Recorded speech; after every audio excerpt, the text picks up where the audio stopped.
வணக்கம். பரபரப்பு மீடியா செய்திகளுக்காக நான் நிரோஷன். சிரியாவின் முன்னேற்றங்கள் மற்றும் லெபனானுடனான போர் நிறுத்தம் குறித்து விவாதிக்க பிரதமர் பெஞ்சமின் நேத்தன்யாகு இன்று மாலை பாதுகாப்பு கூட்டத்தை நடத்துவார் என்று இஸ்ரேலிய ஊடகங்கள் வெள்ளிக்கிழமை செய்தி வெளியிட்டுள்ளன.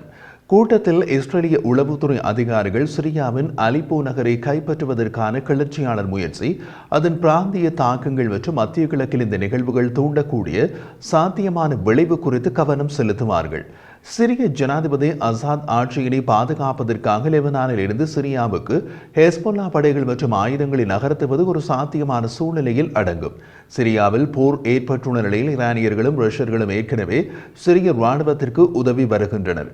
கூடுதலாக சிரியாவின் அசாத் ஆட்சிக்கு ஆதரவாக ஏமனில் இருந்து ஹவுதிகளும் இணைவதற்கான சாத்தியக்கூறுகள் மற்றொரு சாத்தியம். சிரியாவுக்கு ஆதரவு தெரிவுக்கு மற்றொரு சாத்தியம் சிரிய போர் முயற்சியை ஆதரிப்பதற்காக ஈரான் தமது ஆயுதங்களை சிரிய போர்க்களத்திற்கு அனுப்ப முயற்சிக்கும். இந்த ஆயுதங்களின் அடுத்தடுத்த கசிவு லெபனானுக்கு அதே ஆயுதங்களை அனுப்புவதற்கு வழிவகுக்கும்.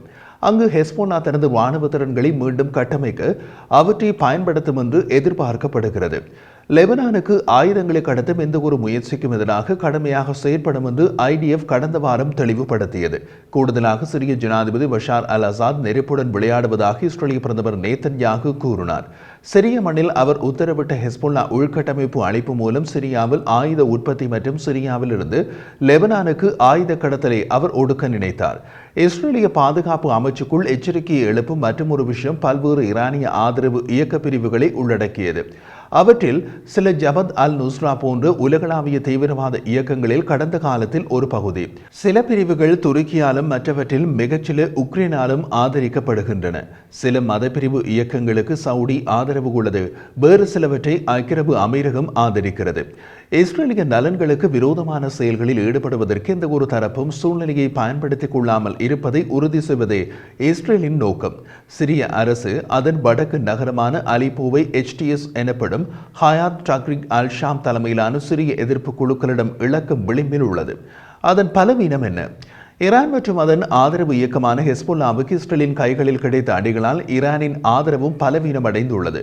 அதனால் சிரிய அரசு இந்த முக்கிய நகரமான அலிப்போவை இழக்கக்கூடும். ஷியா பிரிவு ஈரானுக்கு எதிரான சன்னி பிரிவு HTS இயக்கம் பஷார் அல் அசாத் ஆட்சியினை பல ஆண்டுகளாக எதிர்த்து வருகிறது. பல நாட்களுக்கு முன்பு வரை மாஸ்கோ மற்றும் டெஹ்ரானில் உள்ள ஷியா ஆதரவாளர்கள் தமது அரசை பாதுகாப்பாக வைத்திருக்க முடியும் என்று சிரிய அரசு நம்பியது. ஆயிரக்கணக்கான ஹெஸ்பொல்லா துருப்புக்களை இஸ்ரேல் கொல்வதை சிரிய அரசு கவனித்தது. ஆனால் இது டமாஸ்கஸில் பரவாது என்று கருதியது. இந்த தருணம் எவ்வளவு முக்கியமானது என்பதை புரிந்து கொள்ள பல வருடங்கள் பின்னோக்கி பார்ப்பது முக்கியமானது. 2015 சிரிய உள்நாட்டு போரின் போது சிரிய அரசின் சொந்த மக்களுக்கு எதிரான போரை ஆதரிக்க ஈரானின் இஸ்லாமிய புரட்சிகரல் காவலர் படைப்பிரிவு IRGCயின் அல்குட்ஸ் படை தலைவர் ஹசீம் சுலைமானி ரஷ்யாவை சிரியாவுக்குள் கொண்டு வந்தது முக்கியமானது. அந்த யுத்தம் 2011 ஆரம்பித்து 2012 அதிகரித்தது. சிரிய ஆட்சி கயிற்றின் மேல் நடக்கும் நிலையில் இருந்தது. 2014 ரஷ்யா உக்ரைனின் முதல் ரஷ்ய படையெடுப்பின் போது கிரிமியா மற்றும் கிழக்கு உக்ரைனின் சில பகுதிகளை ஆக்கிரமித்த போது ரஷ்யா உக்ரைனின் முழு கவனத்தையும் செலுத்தியது. அதன் பின் ரஷ்யா தனது சொந்த கவலைகளில் மூழ்கிவிட்டது. டிசம்பர் 2015 அலிப்போவுக்கான போருக்கு ஹசீம் சுலைமானி தனிப்பட்ட முறையில் கட்டளையிட்டார். அப்போது ரஷ்யா சிரியாவையும் ஈரானையும் கைவிட்டு விட்டது. உண்மையில் 2016 ஆண்டு கிளர்ச்சியாளர்களிடமிருந்து அலிப்போவை மீண்டும் கைப்பற்ற சிரிய அரசுக்கு உதவுவதில் ஹசீம் சுலைமானி முக்கிய பங்கு வகித்தார். ரஷ்யாவும் ஈரானும் சிரியாவில் இருந்தன. ஹெஸ்பொல்லாவும் 2012 சிரியாவுக்கு படைகளை நகர்த்தியது. 2016க்கு பிறகு சிரிய அரசு கிளர்ச்சியாளர்களிடமிருந்து பல பகுதிகளை கைப்பற்றியது. இதுதான் அலிப்போவின் வரலாறு. அதன் தலைவிதி இப்போது மீண்டும் மாறப்போகிறது என்ற தோற்றம் ஏற்பட்டுள்ளது. பல பார்வையாளர்களுக்கு இப்போது ஈரானுக்கு ஏற்பட்டுள்ள சூழ்நிலை பலவீனமான ஈராக்கிய ராணுவம் 2014 எப்படி மொசூலில் இருந்து தப்பிச் சென்றதை நினைவூட்டுகிறதோ இப்போது சிரிய அரசு அதுபோல தப்பியோடுகிறது. கூடவே ஈரானிய ராணுவமும் ஓடுகிறது. 2015-2016 கால பகுதியில் சிரிய அரசுக்கு உதவ ஆயிரக்கணக்கான ஹெஸ்பொல்லா உறுப்பினர்கள் இருந்தனர்.